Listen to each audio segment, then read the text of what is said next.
आप चाहे इंडिया के किसी भी प्रोफेशन में हो, एक टेक्निक है जिसका यूज करके आप उसी प्रोफेशन में बहुत ज्यादा अमीर बन सकते हो। देखिए, एक मिडिल क्लास इंसान को ये लगता है कि उसने अगर कोई बड़ी डिग्री नहीं ली या फिर उसके पास कोई खानदानी पूंजी यानी कि जनरेशनल वेल्थ नहीं है तो फिर वो कभी अमीर नहीं बन सकता, जबकि ऐसा नहीं है। आप चाहे नीट, जेईई, सीए जैसे कोई प्रोफेशनल डिग्री परस्यू कर रहे हो या फिर कोई भी डिग्री ही ना रखते हो, चाहे कोई प्राइवेट जॉब कर रहे हो या फिर कोई बिजनेस ओन करना चाहते हो, चाहे कोई आर्टिस्ट हो या फिर कंटेंट क्रिएटर ही क्यों ना बनना चाहते हो, इन सब जगहों पर अमीर बनने का एक टेक्निक यूज होता है। एक गांव के मामूली किसान ने उसी टेक्निक को यूज करके 80,000 करोड़ की कंपनी बना दी। एक 14 साल के लड़के ने $900 मिलियन का स्टार्टअप बना दिया। एक आम डॉक्टर ने $3 बिलियन का एम्पायर खड़ा कर दिया और एक मिडिल क्लास लड़के ने मात्र 25,000 लगा के पूरे 4,000 करोड़ की कंपनी बना दी। इन सब केस स्टडीज के थ्रू हम वो टेक्निक समझेंगे जो कि कोई क्लिक बेट या फिर इरेशनली इम्प्रैक्टिकल बात नहीं है, बल्कि जेन्युइन, प्रैक्टिकल और इंस्टेंटली एक्शनेबल कंसेप्ट है जिसका नाम है लेवरेज। अब ये लेवरेज आखिर क्या चीज है और आप चाहे जिस भी प्रोफेशन से बिलोंग करते हो, इसे कैसे अपने फायदे के लिए यूज कर सकते हो, इसका एक proper clear cut road map हम इस 4 महीनों से ज्यादा की मेहनत से तैयार हुई वीडियो में डिस्कस करेंगे, जिसकी डिमांड काफी समय से हो रही थी। और साथ ही आपके लिए 2 छोटे गिफ्ट्स भी हैं। सबसे पहले मैं आपको रूबरू कराना चाहूंगा लेवरेज की इस इनफिनिट पावर से, जिसका यूज करके अभी कुछ साल पहले इलाहाबाद के 12th पास लड़के ने 23,000 करोड़ की कंपनी बनाई है। जी हाँ, बात 2004 की है। एक गरीब परिवार के छोटे से लड़के के पैरों तले जमीन तब खिसक गई थी जब उसके पिता को हुए घाटी की वजह से उनका घर बिक गया। उन्हें फैमिली सहित एक स्लम में शिफ्ट होना पड़ा। पिता जैसे तैसे चंद पैसों के जुगाड़ में लगे हुए थे कि उसकी माँ ने भी जॉब ढूंढनी शुरू करी और सिर्फ 4,000 रुपए महीने की जॉब बुक करने लगी। महज 8वीं क्लास के उस बच्चे को ये समझ आ गया था कि उसका बचपन अब खत्म हो चुका है। उसने भी घर के खर्चों में हाथ बटाने के लिए अपने से छोटी क्लास के बच्चों को पढ़ाना शुरू कर दिया। एक पुरानी साइकिल थी उसके पास जिससे वो मोहल्लों में पढ़ाने जाता और जो भी पैसे जुटते उन्हें लाकर अपनी माँ को देता। उसका सपना तो ये था कि वो बड़ा होकर एक्टर बने, पर इन जिम्मेदारियों के बीच वो सपना दब गया और उसे पढ़ाने में ही मजा आने लगा। बच्चे भी उसके पढ़ाने के तरीके से काफी खुश थे। इसी तरह जैसे तैसे करके दिन कट रहे थे। उसके पढ़ाने की लगन को हर कोई जान गया। एक बार जब वो खुद 11th में था, एक कोचिंग वाले ने उसे बुलाया और कहा कि उनका मेन टीचर कुछ हफ्तों की छुट्टी पर है, तुम इन बच्चों को पढ़ा लो। जब उसने कहा कि वो तो बस 11th का स्टूडेंट है, तो कोचिंग ओनर ने कहा कि कोई बात नहीं, हम ये बताएंगे कि तुम एक इंजीनियरिंग स्टूडेंट हो और अभी कुछ क्लासेस लेने आए हो। उसने वो क्लासेस ली और उसमें उसे बड़ा मजा आया, पर उसके पिता उसके इस पार्ट टाइम जॉब से खुश नहीं थे। वो चाहते थे कि उनका बेटा एक बड़ा इंजीनियर बने और घर की गरीबी दूर करे। इसलिए उन्होंने लोन लेकर इसका एडमिशन कानपुर के हारकट बटला टेक्निकल इंस्टीट्यूट के मैकेनिकल इंजीनियरिंग डिपार्टमेंट में करा दिया। वो लड़का मन मारकर इंजीनियरिंग करने चला तो जाता है,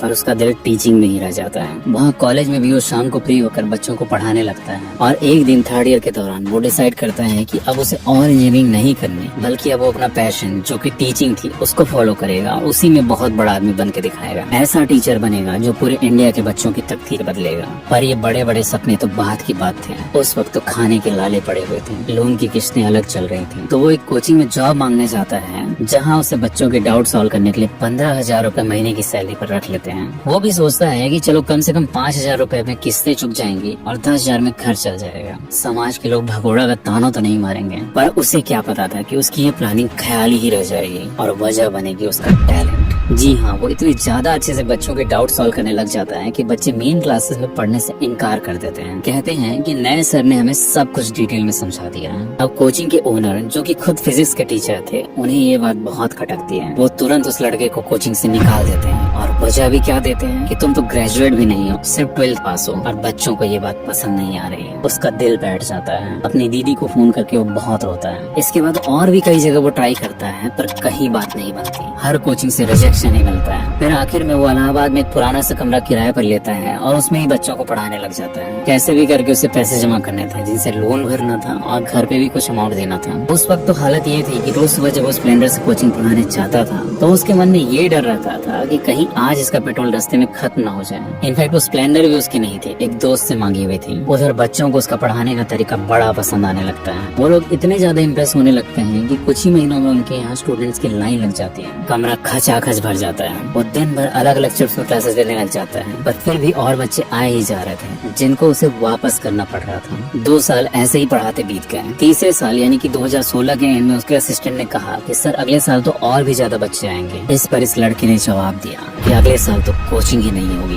असिस्टेंट के होश उड़ जाते हैं। वो ये समझ ही नहीं पाता कि इस लड़के के दिमाग में क्या चल रहा है। पर ये लड़का ये समझ चुका था कि वो अगर ऐसे ही पढ़ाता रहा तो एक साल में 100, 200, 500, ज्यादा से ज्यादा 1000 बच्चों को पढ़ा पाएगा। पर उसका सपना तो इससे कहीं ज्यादा बड़ा था। वो तो ये सोच के चल रहा था कि उसको लाखों स्टूडेंट्स की जिंदगी बदलनी है और उसके लिए जरूरी था कि वो एक ऐसे मीडियम में जाए जहाँ वो एक बार पढ़ाए और लाखों बच्चे उसे देख सकें। और वो मीडियम था यूट्यूब। अब दिन में 6 क्लासेस लेने की बजाय वो 6 घंटे मेहनत करके 40-45 मिनट का एक वीडियो बना के उसे यूट्यूब में अपलोड करने लग जाता है। पहला वीडियो उसने डाला 0 व्यूज आए, दूसरा वीडियो डाला फिर 0, तीसरा, चौथा, ऐसा कर करके वो रोज वीडियोस डालता रहा। पर फिर भी पूरे 1 साल की मेहनत के बावजूद उसके सब्सक्राइबर हुए थे महज 10,000 और अर्निंग हुई थी सिर्फ 8,000 रुपए। राह तो ये भी मुश्किल ही थी, पर उसकी फितरत भी कब आसान रास्ते चुनने वाली रही थी। वो अपने लेक्चर वीडियोस पर और भी मेहनत करता गया, पर फिर भी सालों तक दिन रात जी तोड़ मेहनत करने के बाद भी उसके वीडियोस पर व्यूज नहीं आते हैं। जो थोड़ी बहुत सेविंग्स उसने कर रखी थी वो भी अब खत्म होने को आ जाती है।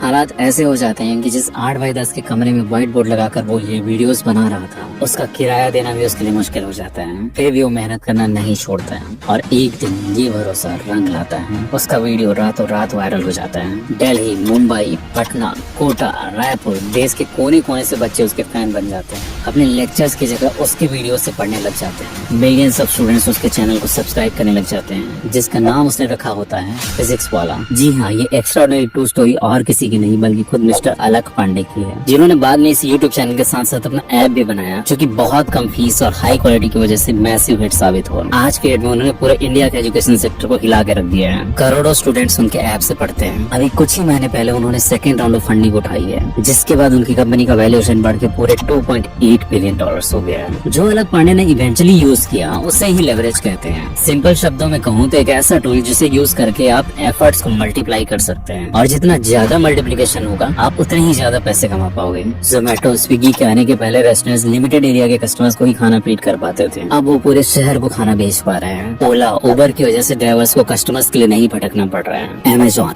फ्लिपकार्ट, ओयो, सबकी यही कहानी है। सब ने इंटरनेट को लेवरेज किया है। ह्यू लॉरी को आपने डॉक्टर हाउस में देखा होगा, जो कि हॉलीवुड की एक ब्लॉकबस्टर सीरीज है। इसमें उन्होंने एक जीनियस डॉक्टर का किरदार निभाया है। पर क्या आपको पता है कि ह्यू के जो फादर हैं वो एक एक्चुअल डॉक्टर हैं। ह्यू ने एक बार कहा था कि उनको बहुत बुरा लगता है कि वो डॉक्टर होने की नकली एक्टिंग करते हैं और उन्हें उनके फादर से 100 गुना ज्यादा पैसे मिलते हैं, जो कि एक्चुअल में लोगों की जान बचाते हैं। ऐसा सिर्फ इसलिए हो पाता है क्योंकि ह्यू जो काम कर रहे हैं वो नेटफ्लिक्स और इंटरनेट के डिस्ट्रीब्यूशन की लेवरेज की वजह से करोड़ों लोगों तक पहुंच रहे हैं और उन्हें उतने ही ज्यादा पैसे मिल रहे हैं। ये है लेवरेज की पावर। अब सवाल ये आता है कि हम यानी कि एक नॉर्मल मिडिल क्लास इंडियन इसे अपने प्रोफेशन में कैसे यूज कर सकते हैं। इसका एक प्रॉपर रोड मैप अभी हम डिस्कस करने वाले हैं और उसके लिए हमें ये समझना पड़ेगा कि हमारे देश का जो मिडिल क्लास यूथ है वो मेनली इन 4 में से किसी एक कंडीशन में फंसा हुआ है। पहले तो वो लोग जो नीट, जेईई, सीए जैसे प्रोफेशनल कोर्सेज की तैयारी कर रहे हैं या इनको परस्यू कर रहे हैं। इनको शुरू से ये सिखाया गया है कि बेटा डिग्री लेते जाओ, टेस्ट में टॉप करते जाओ, एग्जाम्स पढ़ते जाओ, अपने आप अमीर बन जाओगे, जबकि ऐसा होता नहीं है। दूसरी कैटेगरी में आते हैं वो लोग जो प्रोफेशनल कोर्सेज न करके कोई छोटा मोटा बिजनेस करना चाहते हैं और फैमिली बैकअप की वजह से उनके पास इसके लिए थोड़े बहुत फंड्स भी हैं। और तीसरे टाइप के लोग हैं वो जो कोई प्रोफेशनल कोर्स भी नहीं कर रहे और उनके पास बिजनेस करने के लिए पूंजी भी नहीं है। इनफैक्ट इंडिया का मैक्सिमम यूथ इसी सिनेरियो में फंसा हुआ है। मेहनती वो बहुत है, स्मार्ट और डेयरिंग भी हैं, बट उन्हें ये समझ नहीं आ रहा कि बिना पैसे या डिग्री के आखिर ऐसा क्या करें कि अमीर बन सके। इस वीडियो का मेन पर्पस उन्हीं की प्रॉब्लम सॉल्व करना है, जो कि हम आगे करेंगे। और चौथे कंडीशन में है वो लोग जो ऐसी नौकरियां कर रहे हैं जो उन्हें बहुत ज्यादा पैसे भी नहीं दे रही, बट घर की जिम्मेदारियों और ईएमआईज़ की वजह से वो उन्हें छोड़ भी नहीं पा रहे हैं। उन्हें पता तो है कि वो इस नौकरी में फंसकर कभी अमीर नहीं बन पाएंगे, पर वो कुछ कर भी नहीं पा रहे हैं। इनफैक्ट ये सबसे ज्यादा फ्रस्ट्रेटिंग सिचुएशन होती है एक एम्बिशियस इंसान के लिए। आप चाहे किसी भी कंडीशन में फंसे हुए हों, अगर आपको मिडिल क्लास की गरीबी के बैरियर को तोड़ना है तो आपको लेवरेज का यूज करना ही पड़ेगा। इन चारों ही कंडीशन में कुछ अलग अलग तरह के लेवरेजेस यूज होते हैं, जिन्हें हम अब एक एक करके डिस्कस करेंगे। आप चाहे किसी भी कंडीशन को बिलोंग करते हो, आप वीडियो को पूरा देखना ताकि सारे लेवरेजेस अच्छे से समझ सको, क्योंकि इन सब की जरूरत आपको आगे लाइफ में कहीं ना कहीं जरूर पड़ेगी और वहाँ आप इस नॉलेज के दम पे बाजी मार जाओगे। साथ ही एक मामूली से लड़के के मात्र 25,000 यूज करके 4,000 करोड़ का ब्रांड बनाने, एक गाँव के गरीब किसानों के द्वारा 80,000 करोड़ का बिजनेस तैयार करने, ट्रेजेडी की वजह से हमारे देश से सबसे पहले हॉस्पिटल चेन की शुरुआत होने जैसी कई एक्सट्रीमली इंटरेस्टिंग और इन्फिनिटली इंस्पायरिंग स्टोरीज आने वाली है इस वीडियो में, जो कि आपको ये कंसेप्ट पूरी तरह से समझा देंगे। बात करते हैं उन स्टूडेंट्स की जो कि नीट, जेईई, सीए जैसे कोर्सेज या तो कर रहे हैं या फिर उनकी तैयारी कर रहे हैं। ये जितने भी प्रोफेशनल कोर्सेज होते हैं ये सर्विस बेस्ड इंडस्ट्री को बिलोंग करते हैं, जहाँ हम खुद लोगों को सर्विस प्रोवाइड करते हैं और उसके बदले में हमें पैसे मिलते हैं। बट इनमें एक लिमिटिंग फैक्टर होता है जिस वजह से इनमें कमाई बहुत ज्यादा बढ़ नहीं पाती, और वो लिमिटिंग फैक्टर होते हैं हम खुद। देखिए, एक डॉक्टर एक लिमिटेड नंबर ऑफ पेशेंट्स ही देख सकता है, लिमिटेड नंबर ऑफ सर्जरीज कर सकता है। एक teacher limited number of student को ही पढ़ा सकता है। एक लॉयर एक लिमिटेड नंबर ऑफ केसेस पर ही फोकस कर सकता है। ये लोग चाहकर भी अपनी कैपेसिटी से ज्यादा काम नहीं कर सकते, क्योंकि एक इंसान की कैपेसिटी हमेशा लिमिटेड होती है। इस सेक्टर में रहकर अगर आप बेतहाशा अमीर बनना चाहते हो तो फिर उसके 2 स्टेप्स होते हैं, और उन दोनों में 2 अलग अलग तरह के लेवरेजेस यूज होते हैं। अभी समझते हैं दोनों को। सबसे पहले तो जब आप इस सर्विस बेस्ड इंडस्ट्री में आओगे तो उस वक्त आपके सामने लिमिटिंग फैक्टर होगा कस्टमर इनफ्लो का, यानी कि आपके पास समय तो है बट कस्टमर नहीं है। इस फेज में आपको हेल्प करेगा पर्सनल ब्रांडिंग का leverage. Doctor, lawyer, CA, architect, realtor, ऐसा कोई प्रोफेशनल नहीं है आज के डेट में जो कि पर्सनल ब्रांडिंग पर एफर्ट नहीं कर रहा हो। और आज पर्सनल ब्रांड बनाने के लिए हम सभी के पास एक बहुत पावरफुल टूल आ गया है, सोशल मीडिया। अलग पांडे का जो एग्जांपल हमने अभी देखा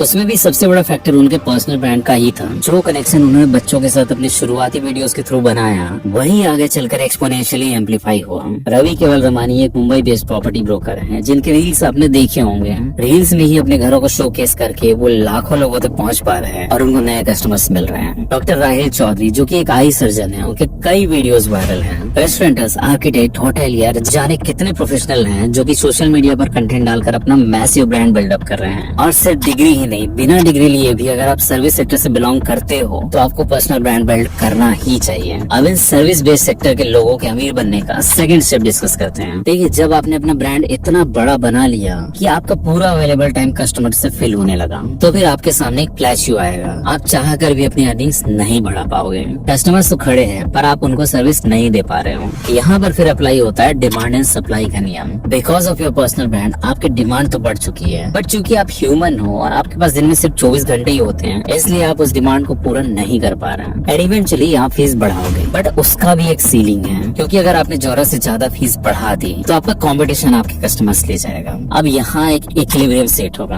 आपके बढ़े हुए कस्टमर, बढ़ी हुई फीस और कस्टमर्स के लिए दूसरे ऑप्शंस की अवेलेबिलिटी का। हाँ, जब तक दूसरा ऑप्शन अवेलेबल नहीं है तब तक तो आप राजा हो। इनफैक्ट पहले यही होता भी था। हर टाउन में एक डॉक्टर, एक सीए, एक लॉयर हुआ करते थे। सारे कस्टमर्स उन्हीं के पास लाइन लगाते थे। ना किसी पर्सनल ब्रांडिंग की नीड थी, ना ही किसी कंपटीशन का डर था। और यही वजह है कि आपके पेरेंट्स ने आपको नीट, जेईई या सीए का प्रिपरेशन करने के लिए बोला है, क्योंकि उन्होंने वो दिन देखे हैं और अभी भी वो दिन उनके दिमाग में इम्प्रिंटेड है जब इन प्रोफेशनल्स की ग्रोथ और अर्निंग एक्सपोनेंशियली इंक्रीज होती थी। पर अब दिन बदल चुके हैं। पिछले 10 सालों में मेडिकल कॉलेजेस की संख्या 2 गुनी हो गई है और आने वाले कुछ सालों में 75,000 से ज्यादा सीट्स ऐड की जाने वाली हैं। इंजीनियरिंग कॉलेजेस की एक्सपोनेंशियल सीट इंक्रीज का पता तो सभी को है। सीए, लॉयर्स, होटेलियर्स, आर्किटेक्ट, हर एक प्रोफेशन में क्वालिफाइड लोगों की संख्या बढ़ती ही जा रही है। ये सिचुएशन हमारे देश के लिए तो बेनिफिशियल है, but as a individual professional ये आपके लिए एक प्रॉब्लम है। जितना ज्यादा कंपटीशन होगा उतनी कम अर्निंग होगी। पर जैसा कि मैंने आपको पहले भी बताया था, कंपटीशन से कभी डरना नहीं है और इसलिए हम यहाँ पे अपना नेक्स्ट स्टेप अप्लाई करेंगे, एंटरप्राइज बना के मैकेनिकल मल्टीप्लिकेशन के लेवरेज को यूज करने का। आप अपने साथ अपने ही प्रोफेशन के लोगों को रख सकते हो और एज ए टीम वर्क कर सकते हो,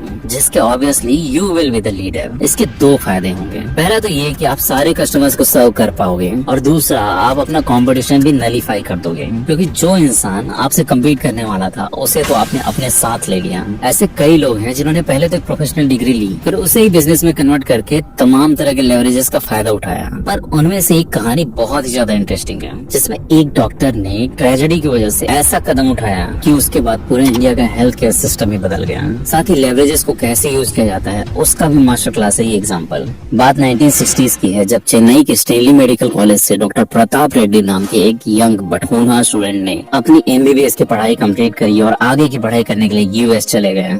उन्होंने वहाँ कार्डियोलॉजी में स्पेशलाइजेशन किया और वहीं नौकरी भी करने लगे। पेमेंट जो मिल रही थी वो ठीक ठाक तो थी, पर इतनी भी ज्यादा नहीं थी कि उससे बहुत ज्यादा सेटिस्फाई हुआ जा सके। उनको ये बात बहुत अच्छे से पता थी कि इंडियन हेल्थ केयर उस समय बहुत ही इनिशियल स्टेज में है और यहाँ आकर वो एक बहुत बड़ा हॉस्पिटल खोल सकते हैं। वहीं दूसरी ओर उनके मन में ये भी सोच थी कि इस तरह का रिस्क लेने की बजाय जो US में उनकी स्टेबल जॉब है उसी को कंटिन्यू किया जाए। आखिर उनके ऊपर अपनी वाइफ के साथ 4 बेटियों की भी जिम्मेदारी थी। इस डिलेमा में वो फंसे ही हुए थे कि एक दिन उनके पिता का लेटर आया और उन्हें अपनी उधेड़-बुन का जवाब मिल गया कि पिता ने ये इच्छा जताई थी कि घर वापस आकर वो अपने लोगों के लिए कुछ करें। बस फिर क्या, डॉक्टर प्रताप ने अपनी वाइफ को मनाया और फौरन इंडिया वापस आ गए। यहाँ आकर उन्होंने चेन्नई में अपनी प्रैक्टिस खोली और स्किल तो वो थे ही, इसलिए उनकी प्रैक्टिस बहुत अच्छी चलने लगी। जल्द ही उनके पास पेशेंट्स की भीड़ लगने लगी। उन्हें एहसास हुआ कि उनको अपनी प्रैक्टिस को एक फुल फ्लेजेड हॉस्पिटल में एक्सपांड करना होगा। पर अगेन एक प्रॉब्लम थी, ऐसा अभी तक किसी ने किया नहीं था। उस 1970s के टाइम पर इंडिया में किसी ने भी एक फुल फ्लेजेड प्राइवेट हॉस्पिटल नहीं डाला था। जो भी हॉस्पिटल्स थे वो या तो गवर्नमेंट के थे या मिशनरीज के, और उनमें भी बेसिक फैसिलिटीज ही अवेलेबल थी। इनफैक्ट जो हॉस्पिटल के लिए जरूरी इक्विपमेंट्स थे उनको भी फॉरेन से मंगाने पर 100% से ज्यादा की ड्यूटी फी लग जाती थी। डॉक्टर प्रताप उस समय इतना बड़ा रिस्क लेने से पीछे हट गए और अपनी इंडिविजुअल प्रैक्टिस ही करते रहे। हालांकि उनके मन में एंटरप्रेन्योरशिप की जो आग थी वो बुझी नहीं थी, बस उसमें थोड़ी राख पड़ गई थी। और ये आग कुछ सालों बाद उस दिन फिर से भड़क उठी, जिस दिन एक पेशेंट को अपनी जान से हाथ धोना पड़ा। दरअसल हुआ यूं कि जब डॉक्टर प्रताप अपनी प्रैक्टिस कर रहे थे तब कई पेशेंट्स बहुत सीरियस बीमारियों के साथ भी आते थे। अब उस वक्त चूंकि इंडिया में कोई अच्छा इंफ्रास्ट्रक्चर अवेलेबल नहीं था तो मन मार के उन्हें फॉरेन ही भेजना पड़ता था। ऐसे ही एक पेशेंट को उन्होंने यूएस के लिए रेफर किया। मात्र 38 साल का था वो पेशेंट। अगर सही इलाज मिल जाती तो उसके सामने पूरी जिंदगी पड़ी थी, पर उस पेशेंट की माली हालत उतनी अच्छी नहीं थी और इसलिए वो यूएस नहीं जा पाया और यही उसने दम तोड़ दिया। ये लाचारी डॉक्टर प्रताप के लिए अनएक्सेप्टेबल थी। उन्होंने अपनी सारी जमा पूंजी दांव पर लगा दी, दोस्तों से उधार लिया, कुछ लोगों से कर्जा तक लिया और 1983 में इंडिया का पहला फुल फ्लेजेड हॉस्पिटल ओपन किया। उनकी बेटी ने इसका नामकरण किया था Greek God of healing Apollo के नाम पर, और इस तरह अपोलो हॉस्पिटल्स का जन्म हुआ। बाद में इसकी 70 और ब्रांचेस खुली और आज के डेट में अपोलो हॉस्पिटल्स ग्रुप 62,000 से ज्यादा लोगों को एम्प्लॉयमेंट देता है और 19,000 करोड़ से ज्यादा का रेवेन्यू जनरेट करता है हर साल। और उससे भी बड़ी बात यह है कि इसने इंडिया में प्राइवेट हॉस्पिटल्स के खुलने की राह शुरू करी और आज करोड़ों भारतीयों को अफोर्डेबल हेल्थ केयर अवेलेबल हो रहा है। इनफैक्ट अब हमें बाहर नहीं जाना पड़ता, बल्कि फॉरेन कंट्रीज के लोग इंडिया आते हैं अपना इलाज कराने के लिए। ये सब पॉसिबल हो पाया क्योंकि एक इंसान ने जिंदगी भर जम के मेहनत करी और लेवरेजेस को बहुत इफेक्टिवली यूज किया। ये तो थी वो बात कि अपनी डिग्री और प्रोफेशनल स्किल्स के साथ आप लेवरेज यूज करके सर्विस सेक्टर में कैसे बहुत ज्यादा अमीर बन सकते हो। अभी आगे हम इस बात का सोल्यूशन देखेंगे कि अगर आपके पास कोई प्रोफेशनल डिग्री या फिर जमा पूंजी नहीं है तो भी आप कैसे करोड़पति बन सकते हो। पर उसके पहले एक इम्पोर्टेंट चीज देखिए, ये एक हार्ट होता है कि आप सिर्फ जॉब करके कभी भी अमीर नहीं बन सकते हैं। और इसका रीजन सिंपल है, जब तक आप दूसरों के अंडर जॉब कर रहे हो आपके पास कोई लेवरेज नहीं है। और इसलिए लेवरेज को यूज करने का सबसे बेहतर तरीका है मैन्युफैक्चरिंग में उतरने का। यहाँ डे 1 से लेवरेज यूज होता है और इस वजह से पैसा कमाने की एक्सट्रीम पॉसिबिलिटीज होती हैं। यहाँ पर इंसान लिमिटिंग फैक्टर भी नहीं बनते हैं। अगर डिमांड बढ़ती है तो आप सप्लाई भी बढ़ा सकते हो, जितने चाहे उतने लोग लगा सकते हो, मशीनरी यूज कर सकते हो। मैकेनिकल मल्टीप्लिकेशन का लेवरेज इस सेक्टर में यूज होता है और वो एक बहुत बड़ा एडवांटेज है। उसी वजह से अगर प्रॉफिट मार्जिन कम भी है तो भी आप प्रोडक्शन बढ़ा के अपना एक्चुअल प्रॉफिट बढ़ा सकते हो। टाटा, बिरला, अडानी, अंबानी से लेकर के स्टीव जॉब्स, जेनसन हुआंग और इलॉन मस्क तक हर वो बिजनेसमैन जिसकी मिसालें दी जाती हैं, इसी लेवरेज की वजह से बिलियनर ट्रिलियनर बन पाया। सिर्फ मैन्युफैक्चरिंग ही नहीं बल्कि यहाँ डिस्ट्रीब्यूशन का लेवरेज लेकर भी बहुत से लोग बहुत अमीर बन जाते हैं। नेटफ्लिक्स, उबर, जोमैटो, ब्लिंकिट, इवन माइक्रोसॉफ्ट, इन सारी कंपनीज ने डिस्ट्रीब्यूशन का लेवरेज यूज करके ही अपना एम्पायर खड़ा किया है। और ऐसा बिल्कुल नहीं है कि बहुत बड़ा कैपिटल रखने वाले लोग ही इस सेक्टर में कुछ कर सकते हैं। कई ऐसे लोग हैं जिन्होंने बहुत कम पैसों से मैन्युफैक्चरिंग और डिस्ट्रीब्यूशन की शुरुआत करी और आज अरबपति हैं। मुस्तफा नजर ने अपने कजन के साथ मिलकर सिर्फ 25,000 रुपए से इड ब्रांड की शुरुआत की थी, जिसका आइडिया था कि वो लोगों को high quality readymade idli dosa batter बेचेंगे जिससे वर्किंग वुमेन्स को हेल्प मिलेगी। अपने यूनिक पैकेजिंग की वजह से उनको ब्रांड आइडेंटिटी मिली और फिर नए प्लांट्स डालकर उन्होंने मैकेनिकल मल्टीप्लिकेशन का लेवरेज लिया। इवेंचुअली उनको अजीम प्रेमजी जैसे बड़े दिग्गजों की पैकिंग मिली और उन्होंने अपना रोबस्ट डिस्ट्रीब्यूशन नेटवर्क भी रेडी कर लिया। ऐसा नहीं है कि उन्हें सेटबैक्स का सामना नहीं करना पड़ा। एक बार उन्होंने एक किराना स्टोर में जो अपने बैटर पैकेट्स रखवाए थे वहाँ फ्रिज नहीं था, इस वजह से वो पैकेट्स ओवर फर्मेंट होकर पूरी तरह से फट गए। इससे किसी को चोट तो नहीं पहुंची पर उनके ब्रांड को काफी नुकसान पहुंचा। उन्होंने अपनी पैकेजिंग, फर्मेंटेशन प्रोसेस और डिस्ट्रीब्यूशन नेटवर्क को फिर से रिकैलिब्रेट किया ताकि आगे से ये गलती ना हो। इसी तरह एक बार उनको चेन्नई में भयंकर सेटबैक का सामना करना पड़ा था। वहाँ के लोकल सेलर्स अपने बनाए इडली डोसा बैटर 10 रुपए जैसे सस्ती कीमत पर बेच रहे थे। इड के लिए उनको कम्पीट करना पॉसिबल नहीं था। उन्होंने अपने चेन्नई ऑपरेशंस बंद करने का फैसला लिया। पूरे 1 साल तक सब कुछ बंद करके वो लोग इस सिचुएशन का सॉल्यूशन ढूंढते रहे, जो कि इवेंचुअली मिला पराठे के फॉर्म में। जी हाँ, उन्होंने इडली डोसा बैटर की जगह पर प्री मेड पराठे बेचने शुरू किए और इस बार उनका आइडिया चल निकला। आज एड की वैल्यूएशन 4000 करोड़ से ज्यादा की है। कुछ इसी तरह की कहानी है सुहासिनी और आनंदिता संपत की। ये दो बहनें एक बार योगा क्लास से निकल रही थी, तब उन्हें आइडिया आया कि क्यों न हेल्थ एंथुसियास्ट के लिए एक एनर्जी एंड प्रोटीन बार बनाया जाए। उन्होंने अपने किचन में ही पहला सैंपल रेडी किया और रिलेटिव्स में बांटा, जो कि सबको बहुत पसंद आया। इसके बाद उन्होंने मास प्रोडक्शन करना चालू किया और ब्रांड का नाम रखा योगा बार। कुछ सालों बाद जब वो ऑफलाइन सेल्स में प्लेचरेट कर गए, तब उन्होंने डिस्ट्रीब्यूशन के लेवरेज को यूज करने के लिए ऑनलाइन सेल्स करनी शुरू करी। इसके बाद उनका रेवेन्यू एक्सपोनेंशियली बढ़ता गया और अभी कुछ समय पहले आरटीसी ने योगा बार में 40% स्टेक खरीदा है 175 करोड़ की वैल्यूएशन पर। दोनों एग्जांपल्स सब फिर भी मिडिल क्लास लोगों के हैं जिन्होंने एटलीस्ट कुछ हजार से अपने बिजनेस की शुरुआत करी। वहीं एक अमेजिंग एग्जांपल ऐसा भी है जहां एक गांव के गरीब किसानों ने मैन्युफैक्चरिंग और डिस्ट्रीब्यूशन के दम पे एक बहुत बड़ी कंपनी बना दी। वो कैसे पॉसिबल हुआ ये हम कुछ ही देर में देखेंगे, पर उसके पहले एक इम्पोर्टेंट बात जो अभी तक के डिस्कशन से निकली है वो ये है कि अगर सच में अमीर बनना है तो आपको मैन्युफैक्चरिंग में जाना होगा। पर अगर आपके पास मैन्युफैक्चरिंग सेक्टर में जाने के फंड्स नहीं है तो फिर you can opt for service sector और फिर वहां से आप पर्सनल ब्रांड और इवेंचुअली एंटरप्राइज क्रिएशन का लेवरेज यूज करके अपनी अर्निंग्स एक्सपोनेंशियली इंक्रीज कर सकते हो। थोड़ा डिफिकल्ट तो है, but then again becoming filthy rich was never going to be easy. पर असली प्रॉब्लम तो तब आती है जब हमारे पास बिजनेस खोलने के लिए खानदानी पैसा भी नहीं है और हम कोई स्किल बेस्ड प्रोफेशन में भी नहीं है। हमने ऐसी डिग्री ली है जो कि हमारा एजुकेटेड होना तो दर्शाती है पर हमें एम्प्लॉयमेंट नहीं देती। ये एक ऐसी सिचुएशन है जिसमें हमारे देश के यूथ का एक बहुत बड़ा हिस्सा फंसा हुआ है और ये पूरा वीडियो मेनली इसी प्रॉब्लम को सॉल्व करने के लिए बनाया गया है। देखो, इस सिचुएशन में जब लोग फंसते हैं तो फिर वो ये देखते हैं कि कैसे यूट्यूब इंस्टा पर उनसे कम पढ़े लिखे लोग फॉलोअर्स बढ़ाकर अमीर बने जा रहे हैं, घर खरीदे रहे हैं, फॉर्च्यूनर खरीद रहे हैं और उन्हें इतने मेहनत से कॉलेज जा जाकर डिग्री लेने के बावजूद एक छोटी सी नौकरी तक नसीब नहीं हो रही। उनके मन में भी इच्छा जागती है और वो अपना यूट्यूब चैनल खोल लेते हैं, वीडियोस डालने लग जाते हैं। शुरू में व्यूज नहीं आते, फिर वो किसी यूट्यूब गुरु की बात सुनते हैं जो ये कहता है कि लगे रहो। 2-3 साल लगते हैं यूट्यूब में सक्सेसफुल होने में, वो लगे रहते हैं। इवेंचुअली 3-4 साल लगाने के बाद उनको समझ में आता है कि यूट्यूब या फिर किसी भी ऑनलाइन प्लेटफॉर्म में तभी सर्वाइव किया जा सकता है जब आप लोगों को कोई वैल्यू प्रोवाइड कर रहे हो। और दूसरों को वैल्यू प्रोवाइड करने के लिए सबसे ज्यादा जरूरी है कि हमारे खुद के पास वैल्यू हो। पर हमारे पास वैल्यू आएगी कहाँ से? एक तरीका तो ये है कि आप अपने स्किल्स को ही शोकेस करो, जैसा भुवन बाम ने किया। उनकी कॉमिक स्किल्स लोगों को पसंद आई, वायरल हुए और आज उनकी वेब सीरीज हिट हो रही है। जैसा यश राज मुखाटे ने किया, उनकी वायरल रील्स लोगों को बहुत पसंद आई और उसके बाद उन्हें म्यूजिक डायरेक्शन का भी ब्रेक मिला। जैसा गजराज राव ने किया, टीवीएफ के वीडियोस में लोगों ने उन्हें पसंद किया और आज वो बॉलीवुड का हिस्सा है। ऐसा नहीं है कि लोगों ने मेहनत नहीं करी। भुवन 17-18 साल की उम्र से होटलों में जाकर गाया करते थे। यश राज 8-9 सालों से म्यूजिक डायरेक्टर थे। गजराज राव 1994 से एक्टिंग कर रहे थे। पर इन सब की किस्मत बदली सोशल मीडिया के डिस्ट्रीब्यूशन के लेवरेज ने। अगर वो लेवरेज नहीं होता तो आज शायद इतने फेमस नहीं होते। अब आप यहाँ ये बोल सकते हो कि बहुत सोचने के बाद भी मुझे वो स्किल समझ नहीं आ रही जिसको यूटिलाइज करके हम अपना पर्सनल ब्रांड बना सकते हैं और करोड़ों अर्न कर सकते हैं। इसका सॉल्यूशन है कि आप अपने अंदर दोबारा से झांको और इस बार ये मत ढूंढो कि आपके अंदर क्या स्किल्स हैं, बल्कि ये ढूंढो कि आपके क्या इंटरेस्ट्स हैं। बस उन्हीं पर मेहनत करते जाओ। आज की डेट में यूट्यूब पर क्वांटम मैकेनिक्स, एयरक्राफ्ट डिजाइनिंग से लेकर के पार्टी में बलून कैसे फुलाना है, पुराने कपड़ों से बैग कैसे बनाना है तक हर चीज के ट्यूटोरियल्स अवेलेबल हैं। जरूरत है तो बस सीखने को समय देने की। आपको किशन बगाई की कहानी याद होगी। आसाम के उस बच्चे ने यूट्यूब से कोडिंग सीख कर 416 करोड़ रुपए का ऐप बना दिया।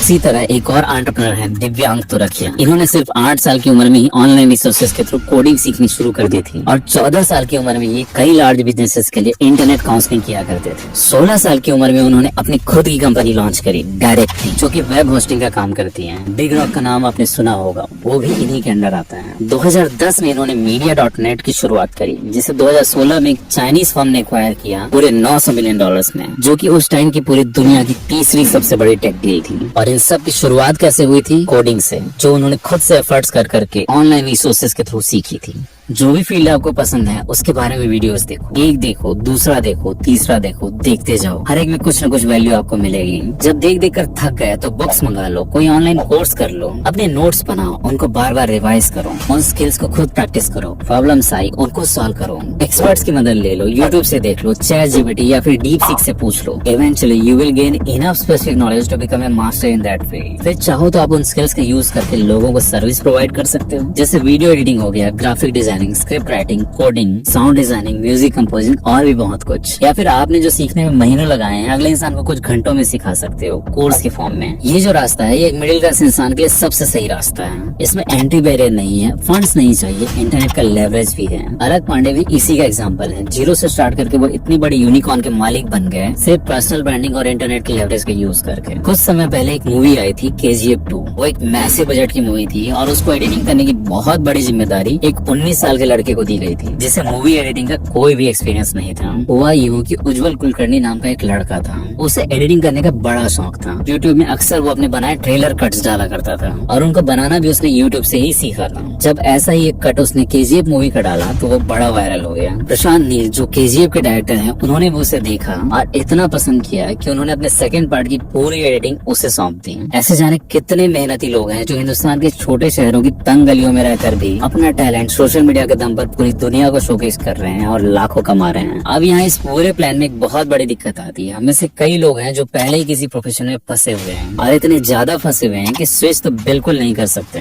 घर की जिम्मेदारियां अलग से हैं, EMI चल रही हैं, पेचेक टू पेचेक काम हो रहा है। ऐसे में किसी और प्रोफेशन में स्विच करने या फिर मैन्युफैक्चरिंग में उतरने का सोच भी नहीं सकते। अब ऐसे लोगों के लिए एक ही रास्ता बचता है डिस्ट्रीब्यूशन के लेवरेज को यूटिलाइज करने का। आज डेट में आपके पॉकेट में इतना बड़ा लेवरेज मौजूद है कि इसे यूज करके आप इजीली अपने जॉब के साथ साथ ही second stream of income develop कर सकते हो। कई केसेस में तो ये लिफाफा लेडर से ज्यादा इंपॉर्टेंट हो जाता है और इस सेकंड सोर्स की अर्निंग फर्स्ट को सरपास कर जाती है। अगर आपके पास टाइम क्रंच ज्यादा है, YT में लॉन्ग वीडियोस नहीं बना सकते, शॉर्ट्स बनाइए। अगर वो भी नहीं कर सकते तो सबसे इजी तरीका है ट्वीट्स कीजिए। And by this I am not telling you कि आपको डांस वाले रील्स बनाने हैं या सो कॉल्ड इन्फ्लुएंसर बनना है। आपको प्रोवाइड करनी है वैल्यू, और वो कहाँ से आएगी? आपके प्राइमरी प्रोफेशन से। आप जिस भी प्रोफेशन में जॉब कर रहे हो उसी को यूटिलाइज करो। गौरव तनेजा जो कि इंडिया के फर्स्ट जनरेशन यूट्यूबर्स में से एक हैं, उन्होंने IIT से पढ़ाई करी थी। शुरू में वो इस बात को बहुत प्रोमिनेंटली अपने वीडियोस में बताते भी थे और लोग उनके वीडियोस देखते भी इसलिए थे क्योंकि एक IITian कह रहा है तो जरूर कुछ इंपॉर्टेंट बात होगी। TVF की USP ये थी कि वो IIT ग्रेजुएट्स लोगों ने मिलकर बनाया है। मार्क रोबर जो कि अपने हर वीडियो में 30 से 40 मिलियन व्यूज फॉलो अप करते हैं, वो खुद पहले नासा में साइंटिस्ट थे।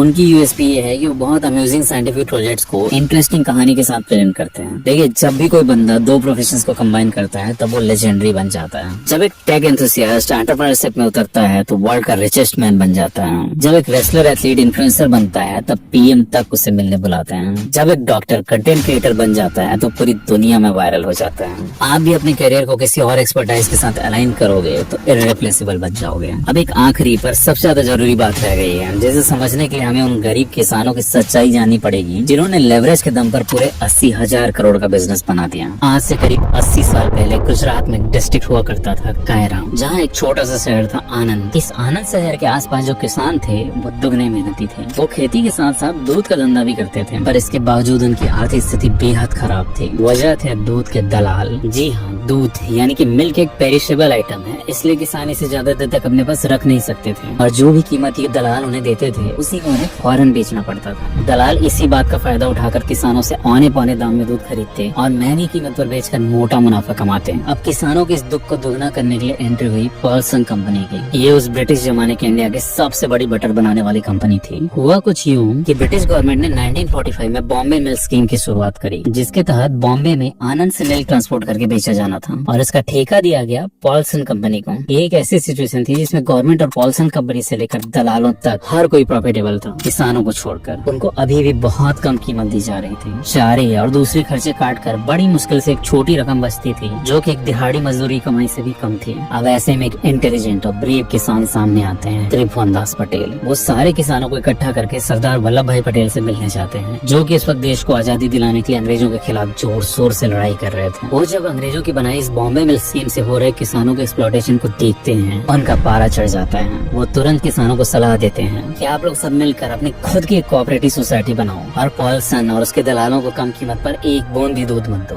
और किसानों ने ऐसा ही किया भी। शुरू में तो उन्हें डराया धमकाया गया, पर बाद में आखिरकार उनकी बातें मान ली गयी और इस तरह 14 दिसंबर 1946 को Kaira district cooperative milk producers union limited का जन्म हुआ। ये कॉर्पोरेशन जो 250 लीटर दूध से स्टार्ट हुआ था, 2 सालों में ही 5000 लीटर पर डे से ज्यादा दूध प्रोड्यूस करने लगा। और 1950 में इस कोऑपरेटिव सोसाइटी से एक 29 साल का बहुत ही इंटेलिजेंट इंजीनियर जुड़ गया। उस वक्त किसी को ये बात पता नहीं थी, पर ये लड़का आगे चलकर पूरे देश में क्रांति लाने वाला था, श्वेत क्रांति। हुआ कुछ यूं कि वर्गीस कुरियन नाम का एक होनहार स्टूडेंट 1940 में मद्रास यूनिवर्सिटी से ग्रेजुएट होता है। इसके बाद वो हायर स्टडीज के लिए गवर्नमेंट स्कॉलरशिप्स के इंटरव्यू देने पहुंचता है। वहाँ उससे पूछा जाता है कि पास्चुराइजेशन क्या होता है। इसका जवाब देने पर उन्हें सेलेक्ट कर लिया जाता है डेयरी इंजीनियरिंग की स्टडीज के लिए। अब इसे किस्मत ही कहा जाएगा क्योंकि उस वक्त आखिरी स्कॉलरशिप बची थी। इसके बाद वो यूएसए में मिशिगन स्टेट यूनिवर्सिटी में पढ़ने चला जाता है, पर वहाँ उसने थोड़ी चीटिंग करी और डेयरी इंजीनियरिंग की जगह मेटलर्जी और न्यूक्लियर फिजिक्स पढ़ने लगा क्योंकि उसका इन्हीं सब्जेक्ट्स में इंटरेस्ट था। पर किस्मत ने तो उसे डेयरी इंडस्ट्री में रिवॉल्यूशन लाने के लिए चुना था। जब वो वापस इंडिया आता है तो गवर्नमेंट उन्हें आनंद शहर में डेयरी डिवीजन का ऑफिसर बना के भेज देती है। क्योंकि गवर्नमेंट ने उनकी हायर स्टडीज फंड की थी, इसलिए उन्हें बॉन्ड के तहत इस पोस्टिंग में जाना पड़ता है। वहाँ वो चले तो जाता है ये सोचकर कि जल्दी से इस बॉन्ड को खत्म करके वापस बॉम्बे आ जाएगा, पर वहाँ किस्मत से उसकी मुलाकात होती है त्रिभुवन दास पटेल से, जिनकी कायरा कोऑपरेटिव यूनियन का ऑफिस भी उसके बिल्डिंग में ही था। वो उनके किसानों के लिए किए जा रहे काम से बहुत प्रभावित होते हैं और उनकी हेल्प करने लगते हैं। उनकी दोस्ती काफी बढ़ जाती है और बाद में जब बॉन्ड खत्म होने का समय आता है तो त्रिभुवन दास पटेल उनसे रुक जाने का रिक्वेस्ट करते हैं, जिससे डॉक्टर कुरियन मान लेते हैं। डॉक्टर कुरियन ने देखा कि पुरानी मशीनें बार बार खराब हो जा रही थी, जिसकी वजह से प्रोडक्शन अफेक्ट हो रहा था और साथ ही प्रॉफिट्स बनाने के लिए भी और ज्यादा कैपेसिटी के प्लांट की नीड थी। इसलिए वो लोग 50 लाख रुपए, जो कि उस समय के हिसाब से बहुत बड़ी रकम थी, खर्च करके लार्सन एंड टोब्रो का एक नया प्लांट खरीद लेते हैं। मैकेनिकल मल्टीप्लिकेशन का लेवरेज अपना काम करता है और उनका प्रोडक्शन भी कई गुना बढ़ जाता है, इतना कि अब सारी कोशिशों के बाद भी दूध बचने लग जाता है, स्पेशली विंटर्स में जब प्रोडक्शन और भी ज्यादा होता है। अब इस एक्स्ट्रा दूध के डिस्ट्रीब्यूशन की जो समस्या थी उसे समाधान करने के लिए डॉक्टर कुरियन अपने दोस्त को लेकर आते हैं, जिनका नाम था डॉक्टर हरिचंद तलायन। वो भैंस के दूध को मिल्क पाउडर बनाने की टेक्निक इजाद करते हैं, जिसकी वजह से बचे हुए दूध को भी इजीली मिल्क पाउडर बनाना पॉसिबल हो जाता है। कायरा सोसाइटी इस प्रोडक्ट के लिए एक ब्रांड आइडेंटिटी ढूंढती है और यहाँ जन्म लेता है अमूल, जो कि संस्कृत शब्द अमूल्य से बना था, जिसका मतलब होता है प्राइसलेस। साथ ही आनंद मिल्क यूनियन लिमिटेड का शॉर्ट फॉर्म भी होता है। डॉक्टर कुरियन इसे दूसरे स्टेट्स में भी डिस्ट्रीब्यूट कराने लगते हैं और धीरे धीरे ये अमूल मिल्क पाउडर पूरे इंडिया में फेमस हो जाता है। बाद में वो लोग अमूल बटर भी बनाने लग जाते हैं और उसके लिए एक मैस्कट बनवाते हैं, अमूल बटर गर्ल। आपने उसकी extremely famous billboard topical ads जरूर देखे होंगे। अमूल बटर इतना फेमस होने लगता है कि पॉल्सन, जिसके दलालों के द्वारा किसानों को एक्सप्लॉइट करने की वजह से ये पूरी कहानी शुरू हुई थी, उससे खुद बटर प्रोडक्शन और इनफैक्ट पूरे डेयरी सेक्टर को ही छोड़ना पड़ जाता है। इसके बाद अमूल दिन दूनी रात चौगुनी तरक्की करता है और इंडिया का सबसे बड़ा फूड ब्रांड बन जाता है। इतना होने के बाद भी डॉक्टर कुरियन के वैल्यूज की इंटीग्रिटी देखिए, तो उन्होंने कभी अमूल को स्टॉक मार्केट में नहीं लिस्ट होने दिया ताकि कोई बाहर इन्फ्लुएंस ना रहे और वो किसान जिनकी वजह से ये शुरू हुआ था वहीं इसका मैक्सिमम प्रॉफिट मिलता रहे। और ऐसा ही हो भी रहा है। आज भी अमूल के नेट प्रॉफिट्स का 80 to 90% हिस्सा किसानों के हाथ में ही जाता है। नया प्लांट बना करके मैकेनिकल मल्टीप्लिकेशन, पाउडर बनाने की शुरुआत करके डिस्ट्रीब्यूशन और अमूल के ग्राउंड ब्रेकिंग एड्स के थ्रू ब्रांडिंग, डॉक्टर कुरियन ने बिजनेस के हर लेवरेज को बहुत ही इफेक्टिव तरीके से यूज किया और इसी वजह से अमूल आज 80,000 करोड़ से ज्यादा का रेवेन्यू जनरेट करती है हर साल। अलक पांडे सिर्फ 12th पास हैं, जिन्होंने सिर्फ लेवरेज के दम पर $2.8 बिलियन का एम्पायर खड़ा कर दिया।